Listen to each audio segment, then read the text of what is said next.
नमस्कार, आदाब साथियों। आशा है आप सब अच्छे हैं। आज की प्रस्तुत कहानी का नाम है चींटियों का स्वाद।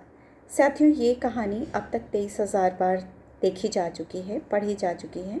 आशा है आपको भी ज़रूर अच्छी लगेगी, तो सब्सक्राइब करना ना भूलें पलाश को। आइए लेते हैं चींटियों के स्वाद का आनंद। दिवाली आने वाली थी, इसीलिए सब लोग अपने घर की सफाई में लगे हुए थे। कोई जाले साफ कर रहा था तो कोई जाले साफ करने वाले डंडे से कल्लू यानी हमारे मोहल्ले के प्यारे कुत्ते को पीट के साफ कर रहा था। कल्लू का रंग चमकदार काला था और हम बच्चों का वह सबसे अच्छा दोस्त था। क्या हुआ, जो ज़रा सा रसोई में घुस जाता था उसे भी तो सबके साथ बैठकर खाने में मज़ा आता था। अब बड़ों को कौन समझाए, समझाना थोड़ा मुश्किल होता है। किसी किसी ने तो अपनी दीवार पर दिवाली की खुशी में फूलों के साथ दिए भी बना दिए थे, सुंदर सुंदर फूलों वाले दिए। किसी ने अपने घरों के आसपास लड़ियाँ बिखेर दी थीं। मोहल्ले के बच्चे, उनकी तो बात ही ना पूछो। किसी को अपनी ग्वालिन की गर्दन टेढ़ी लग रही थी तो कोई अपने तराजू से किसी का सामान तोल रहा था। किसी किसी घर से तो मिठाई बनने की खुशबू भी आ रही थी और सीधी नाक के अंदर जा रही थी। रानी ने भी बताया था कि उसके घर में सिंघाड़े का हलवा बन रहा था। अम्मू से पूछना बाकी था कि उनके घर में क्या बनेगा, और छोटे भैया से मोटे वाले हंसते हुए लाला जी भी तो मंगवाने बाकी थे। पता नहीं लाला जी की तोन इतनी कैसे बड़ी हो गई, लेकिन इस बार वो लाला जी के पेट में पैसे ज़रूर इकट्ठा करेगी। वो लगातार सोचती जा रही थी। लाला जी गर्दन कितनी सुंदर तरीके से मटकाते हैं। एक प्याला भी तो लेना है, नहीं तो इतनी बड़ी थाली में दूध चावल खाने में कितनी मुश्किल हो जाती है। अब अगर मंझले भैया उसका दूध चावल ना छीनते तो उसे गुस्से में अपना प्याला भी नहीं पटकना पड़ता, प्याला टूटता नहीं और उसे मार भी नहीं पड़ती। ये बात अलग थी कि उसे झुरझुरी आ गई, क्योंकि उसने मंझले भैया को दूध चावल छीनने पर गुस्से से प्याला पटक दिया था, और गुस्से में प्याला पटकने के एवज में उसे अम्मू की संटी भी खानी पड़ी थी और डांट भी कि उसने भैया को एक और क्यों नहीं खिलाया। अब वो अम्मू को कैसे बताए। उसे दूध चावल इतना पसंद था कि किसी को देने का मन ही नहीं करता था। स्वीटू अपनी यादों से बाहर आकर कल्पना सागर में गोते लगाने लगी। मार तो हर बार खानी पड़ती है, लेकिन इस बार पूरी मिठाई जम के खानी है। अब साल भर तो डांट ही खानी है, ये मत खाओ, वो मत खाओ, गला ख़राब हो जाएगा, दांत सड़ जाएंगे, वगैरह वगैरह। अरे भाई, मिठाई घर में हो ना तो मत खाओ, लेकिन जब मनपसंद मिठाई घर में रखी हो तो फिर रुका भी तो नहीं जाता। अभी स्वीटू का कल्पना संसार शुरू ही हुआ था कि अम्मू बाजार से वापस आ गई। स्वीटू, देखो तो मैं तुम्हारे लिए ढेर सारे बालूशाही और मीठे खिलौने लाई हूँ। मीठे खिलौनों की बात सुनते ही उसे अम्मू की आधी बात सुनाई ही नहीं दी।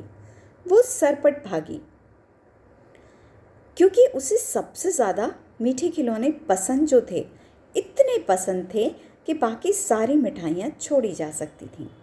स्वीटू ने देखा कि इस बार के मीठे खिलौनों में बाल गणेश, मंदिर, कुल्हड़, गाय, घोड़ा सभी कुछ था। वो मचल पड़ी, अम्मू मुझे खिलौने खाने हैं, अम्मू मैं तो इन्हीं खिलौनों से खेलूंगी। माँ ने उसे समझाया, नहीं बेटा, 2 दिन बाद दिवाली है और तब फिर पूजा के बाद ही सब लोग एक साथ खाएंगे। एक साथ कैसे खाएंगे? संजू भैया तो हमेशा सबसे पहले खा लेते हैं और मंझले भैया तब खाते हैं जब वो सो जाती है। अम्मू की बात सुनकर स्वीटू वहाँ से चली तो गई, लेकिन सच्चाई ये थी कि उसका मन खेल में कम और मीठे खिलौनों में जाकर अटक गया था। एक तो चख लेने देती प्यारी अम्मा, लेकिन ऐसा हो कैसे सकता था?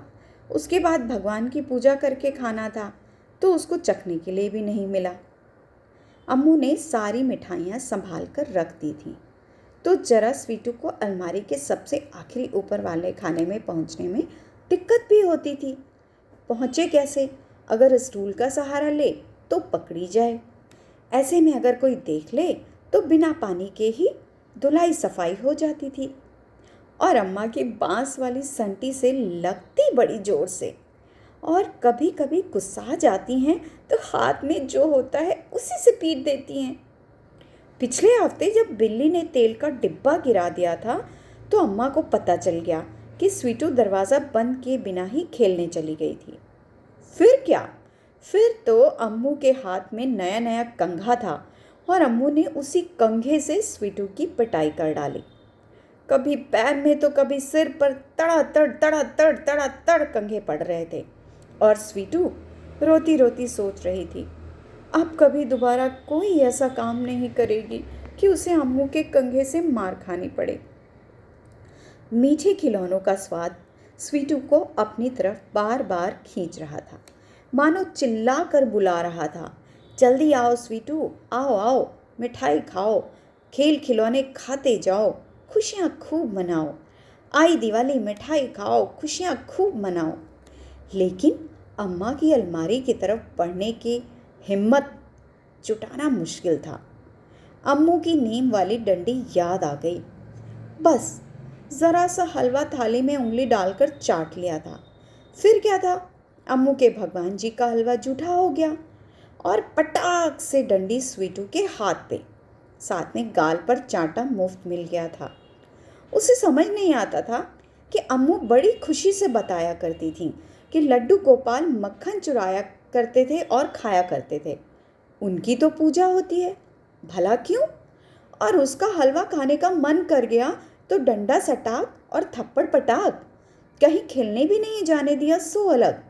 सारी कश्मकश में पूरा एक दिन बीत गया और रात भर स्वीटू को मीठे खिलौने बुलाते रहे। आज छोटी दिवाली थी और अम्मू बाहर पूजा के दिए जला रही थी। बस बहुत हो चुका, आखिर कितना इंतज़ार और करना पड़ेगा। अभी अम्मू कहेंगी भैया के साथ खाना हो, चलो ज़्यादा नहीं खाना चाहिए पर एक का स्वाद तो लिया जा सकता है। स्वीटू ने धीरे से अलमारी के अंदर डिब्बे में हाथ डालकर एक मीठा खिलौना निकाल लिया और खट से काट लिया। आहा! पर आज मीठे खिलौने का स्वाद कुछ अलग सा क्यों आ रहा है, जाने कैसा नमकीन सा खट्टा सा। ओफो, अभी मिठाई वाले अंकल भी मिठाई गड़बड़ दे रहे हैं क्या। अब मीठे खिलौने को खट्टे नमकीन स्वाद में खाना है तो फिर इमली या कैथा ही खा लिया जाए। अरे अरे, ये हाथ पर क्या चल रहा है। तब तक जल्दी से स्वीटू ने मीठा खिलौना एक बार और काट लिया। आतू आतू आ। उसका पूरा मुंह अजीब से स्वाद से भर गया था और उसके हाथ पर तो मानो किसी ने हमला कर दिया हो। चोरी की मिठाई होने की वजह से वो बाहर नहीं जा सकती थी। अभी ज़रा सी बात पर उसके भैया उसे पीटते और अम्मू से भी डंडा बजार हो जाती। अब वो करे तो क्या करे, लेकिन उसकी आवाज़ सुनकर भैया और दूसरे लोग हंसते, उसका तो अलग ही नज़ारा होता। अब वैसे तो संजू भैया भी खोया चुरा कर खाने के लिए उसे गोद में बिठाकर अलमारी पर चढ़ाते थे, लेकिन उसके मुंह खोलने पर मारने की धमकी देते थे। अब पकड़ी जाती तो उसकी तरफ से कौन बोलेगा। स्वीटू ने जल्दी जल्दी अपना सिर झटकना शुरू किया, लेकिन ये क्या, उसका सिर खटाक से अलमारी में भिड़ गया। दर्द से उसकी चीख निकल गई। स्वीटू के हाथ, मुंह और सिर पर चींटियां घूम घूम कर काट रही थीं। स्वीटू चिल्लाती कूदती अम्मू के पास जाती, इससे पहले ही पूरा परिवार इकट्ठा हो गया। अम्मू ने जल्दी से उसकी फ्रॉक निकाली और कुल्ला करने के लिए पानी दिया।